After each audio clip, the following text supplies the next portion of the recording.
중학생 딸의 친구를 살해하고 시신을 버린 혐의로 구속된 어금니 아빠 이모 씨가 어제 혐의를 모두 시인했습니다. 경찰은 오늘 피의자 이모 씨의 살인 혐의와 관련된 현장 검증을 진행했는데요. 네, 최진영 변호사와 함께 자세한 얘기 나눠보겠습니다. 어서 오세요. 네, 안녕하십니까. 자, 시신 유기 혐의는 인정했지만 계속해서 살인 혐의는 줄곧 부인해 왔는데 결국 경찰 조사에서 살인 혐의를 인정했네요. 그렇습니다. 진실을 계속 부인할 수는 없는 것이죠. 아시다시피 본인이 처음에 같은 경우에는 자살하려고 하는 그런 시도 전에 이 동영상 촬영을 통해서 아이가 잘못해서 그 영양제를 잘못 먹고 그와 같은 일을 벌였고 그것을 이제 감추는 과정에서 이렇게 했다라고 해서 죄를 사실상 부인했었지 않습니까? 예.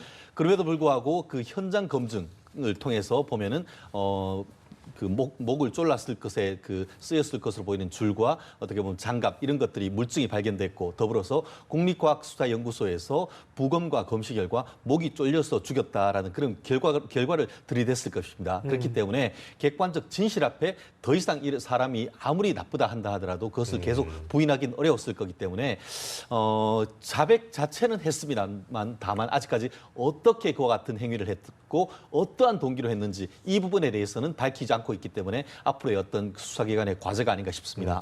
결과적으로 많은 사건을 보시겠지만 경찰 조사에서 계속된 추궁으로 인해서 자백을 한 거겠죠? 어떻게 좀 봐야 될까요? 그렇습니다. 네. 말씀드렸듯이 최초에는 본인이 아니라고 하겠죠. 실제로 어떤 케이스 있냐면 한마디로 뻔함에도 불구하고 그것을 계속 자백하지 않는 그런 케이스가 굉장히 많은데 그럴 때 이제 결정적으로 쓰는 것이 물증인 것이죠. 네. 말씀드렸듯이 경우에 따라서는 상당히 고도의 심리전을 쓰면서 이 피해 여성의 현재의 모습이라든가 부검 결과 이런 것들을 보이면서 양심의 가책을 유도하고 다양한 어떤 강원 양면청을 통해서 자백을 했을 것 같은데요.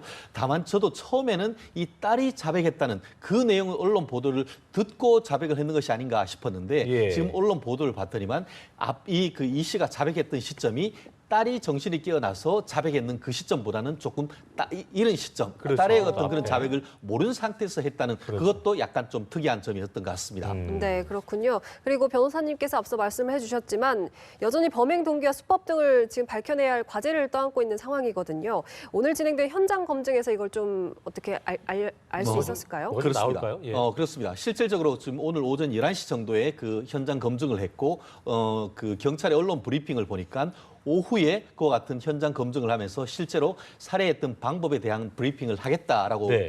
밝혔습니다. 그렇다고 한다고 하면은 현장에서 그 살해했던 방법 그리고 또 이후에 사체 유기했는 그 과정에서 보았는 사진이나 이런 것들을 통해서 어떤 식으로 그 살해를 했는지 이 부분에 대해서는 분명히 오후에 좀 더 구체적인 그 브리핑이 있을 것으로 예상되는데요. 네. 지금 현재 나온 물증으로 봤을 때 미로 짐작했을 때는 그 졸피뎀이라고 할 수 있는 이 수면 유도제, 수면제를 썼습니다. 예. 제가 알기로 그 졸피뎀 같은 경우에는 심지어는 입에 대기만 해도 잠이 온다라고 할 정도로 네.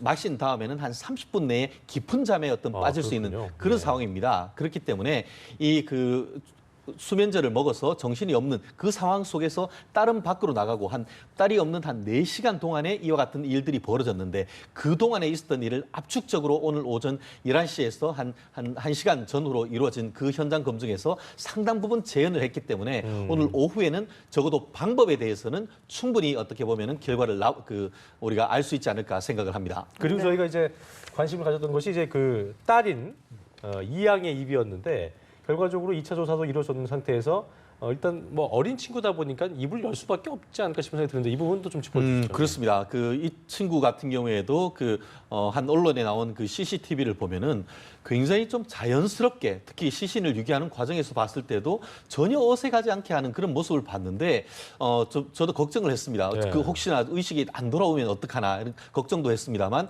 다행히 의식은 돌아왔고 말씀하신 것대로 아직까지 어린 나이다 보니까 있는 그대로 지금 진술을 하고 있을 가능성이 상당히 높은데요. 예. 그럼에도 불구하고 아직까지는 100% 이와 같은 이 양의 진술을 100% 신뢰하기는 좀 어려운 점이 지금 그 언론 보도를 보면은 피해자 김양 같은 경우에 아이가 돌아오지 않자 엄마가 이 양에게 전화를 걸었다고 합니다. 그랬더니만 왜 애가 돌아오지 않느냐 했더니만 엄마한테 뭐라고 했냐면 이 양이 가출했나 봐요. 이런 식으로 해서 둘러댄 그런 모습을 봤을 때는 이 양의 진술조차도 좀 객관적 사실관계와 좀 확인하는 검증 절차가 좀 필요. 필요한 것 같은데 어쨌든 간에 지금 아빠가 그 김양을 살해했다는 것에 대해서 그대로 진술을 하고 있고 본인이 그 전날 이 그 아이를 그 꼬드기에서 집으로 한 다음에 이 그 약을 먹이기로 했는 그런 부분에 대해서 구체적으로 진술을 하고 있기 때문에 앞으로 후속적인 어떤 추가적인 진술은 충분히 밝혀낼 수 있지 않을까 추측을 해봅니다. 네. 네. 그리고 이 양이 이 숨진 김양과 초등학교 때 친했던 사이다 이렇게 언론 보도가 나왔는데 과거에도 김양이 이 양의 집에 놀러 오기도 했다. 근데 이 양이 김양을 콕 집어서 집으로 데려온 거는 아버지의 요구가 아니었나 이런 말도 있거든요. 그렇습니다. 이 부분에 있어가지고 그 여러 가지 어떤 추측이 가능한 것 같은데요. 어떤 목적이었을까? 그렇죠. 그렇기 때문에 사실 지금 이 그 언론 보도를 보면은 이 씨 같은 경우에는 이 본인의 트위터 계정을 통해서 한 14세부터 20세 미만 정도 되는 사람들을 모집을 해서 어떻게 보면은 마사지 샵에서 타투를 한다거나 어떤 그 일을 봐줄 사람을 구하고 또 청소년 어떤 그 상담하는 내용을 보면은 그것에 대해서 댓글을 달면서 본인 휴대폰까지 남기는 것을 봤을 때는 어떤 그 성적인 의도로 아이를 접근을 했고 특히 한 사람을 꼭 찍었다라고 하는 것은 평소 때도 여러 이 그 자기 딸의 친구들 중에서 눈여겨 봤다가 이 범행 대상으로 한 사람을 탁 지명했다는 그런 어떤 인상을 상당히 어떤 그 받을 수밖에 없는 상황이기 때문에 그러한 점을 통해서 이와 같은 이 그 김양을 그 집으로 데리고 왔는 해서 살해했던 동기 이 부분을 그러한 점을 통해서도 밝혀내야 되는 것이 아닌가 생각을 합니다. 네. 네. 과거에 이 씨가 이제 온라인에 그 올린 글들을 보면은 아까 뭐 말씀하신 대로 어쨌든 14살부터 20살 미만 청소년들을 모집하는 등 10대 청소년들에게 남다른 그 관심을 보유하는 이것이 어떤 스스로의 어떤 성적인 뭐 그런 집착들 뉘앙스가 그런 것들이 상당히 있는 있을 수 것이죠. 있다는 거. 실질적으로 그 아직까지는 경찰에서 어떤 피해자의 인권이라든가 어떤 유족들의 어떤 그 그것 때문에. 인권을 그 예. 생각을 해서 이 부분에 대해서는 밝히는 것을 굉장히 조심스럽게 하는 것으로 알고 있습니다. 다만 그 시체가 지금 그 강원도에서 발견됐을 때 옷이 벗겨진 상태였고 이 그 범행 현장인 망우동에 있는 집을 압수수색을 했을 때에 어떤 그 성과 관련되는 도구들이 상당히 많이 있었고 예. 더불어서 말씀드렸듯이 14세부터 20세의 미성년자를 계속 어떤 집으로 이제 불러들였던 그런 전후 정황을 봤을 때는 다른 어떤 성적인 의도 외에 다른 것을 그 생각하기에는 쉽지 않지 않을까. 특히 그 이런 그 프로파일러라든가 범죄 심리학자들 얘기는 뭐냐면은 성과 관련되는 행위를 했을 때는 가급적 이거를 숨기려는 그런 의도가 있기 때문에 자백을 잘 안 하는 케이스 같은 경우에는 상당 부분 그러한 어떤 범행이 성적인 행위와 관련되는 부분이 많다는 점도 지금 그 성적 피해를 당한 이후에 살해가 된 것이 아닌가 하는 강한 시사점을 낳는 부분이 아닌가 생각을 합니다. 예, 네. 그리고 이제 딸의 그 공범 여부도 그러니까 보니까 이제 김양에게 수면제를 먹이자고 해서 친구들도 불러냈고 뭐 음료수까지 줬다고 하고 또 그 이후에 보면은 집안에 놓고 태연하게 그 쇼핑하러 갔다고 하잖아요. 이 심리는 뭐 어떤 걸로 좀 봐야 될지. 그렇습니다. 그렇기 예. 때문에 과연 이번 사건이 처음 사건이냐? 한마디로 이전 같은 경우에도 있었을 가능성을 상당히 그러니까 어떻게 죽지 않았을 뿐, 한마디로 비슷한 경우에. 상습범이 된다고 하면은 그와 같은 범행을 하면서도 태연히 한다는 것은 이번이 처음이 아니고 그 이전에도 유사한 일들이 더 있었을 가능성이 높다라는 것을 아주 강력하게 시사하는 부분인 것 같은데요. 결국 이 부분에 있어서 지금 경찰 같은 경우에는 14세보다 지금 현재 형사 미성년자가 14세 미만인데 지금 구속영장을 청구를 하겠다는 취지는 형사 미성년자는 아니라는 뜻이고 네. 이 범죄 죄명과 관련해서도 살인은 빼놓고 이 아빠에 대한 구속영장처럼 사체 유기에 대한 구속영장을 지금 청구를 한다고 얘기를 하고 있는데요. 예. 그 이유는 아이가 아이에게 그 음료수를 먹인 이후에 나간 이후에 아빠가 살해할 것까지 기대하지 못했지 않느냐. 그런 취지에서 아직까지는 살인죄에 대해서는 조심스럽게 생각을 하면서 현재 사실상 자백하고 있는 이 사체 유기죄에 대해서만 구속영장을 청구를 하고 있는 그런 상황이고 다만 향후 어떤 추가 조사를 하는 과정에서 살인 행위까지도 어떤 했는데 가담을 했거나 아니면은 살인 방조했거나 그렇죠. 뭐 그런 어떤 성적인 행위를 했다는 것을 알거나 아니면 이전에도 그와 같은 유사한 행위가 있다라는 것이 밝혀진다고 하면은 이 그 어린 이양에 대해서도 그와 같은 추가 범죄에 대한 공범으로도 처벌될 가능성은 아직까지 열려 있다고 봅니다. 그러니까 아버지의 어떤 폭력성 같은 것 때문에 두려워서 그랬을지언정 밝혀진다면 이게 방조를 한 것처럼 그렇습니다. 될수 있는 왜냐하면은 거죠. 그 방조란 것은 물적인 물적으로 도와주는 것, 행위적으로 행위의 부를 분담하는 것이기 때문에 범죄는 성립하고 다만 아빠가 강압적으로 했다라는 것은 어떤 처벌 수위의 문제다 이렇게 보는 것이 맞지 않을까 그렇군요. 싶습니다. 알겠습니다. 네, 그리고 또 한 가지 짚어봐야 할 게 이번에 이 경찰은 이번 사건이 이 씨 아내 최모 씨가 이 씨의 계부죠. 의붓 아버지에게 상습 성폭행을 당했다고 주장을 하고 그렇습니다. 자살한 사건과 연관이 있는지도 살펴보고 있거든요.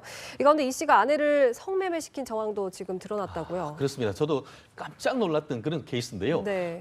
지금 이 피해 아내 부분이 참 얼마나 억울했을까 하는 그런 생각이 참 들지 않을 수 없었는데 이 부분에 있어서는 본인들이 고소했는 것처럼 그 의붓 그 시아버지의 그 성폭행이었을 가능성도 있고 그 반면에 그와 같은 것을 알면서도 지속적으로 이제 보면은 그와 관계를 유지시키고 그로부터 어떤 돈을 받은 그럴 관계에 대해서도 여전히 조사를 해야 되는 부분이 있을 것이고 더불어서 앵커께서 지적하시는 것처럼 지금 압수수색을 해서 휴대폰이나 관련된 영상 매체를 봤더니만 그 성매매를 시키고 성매매를 하는 과정에서 동영상을 찍어서 그것을 성인 사이트에 팔았을 그럴 증거들이 상당히 나오고 있다고 합니다.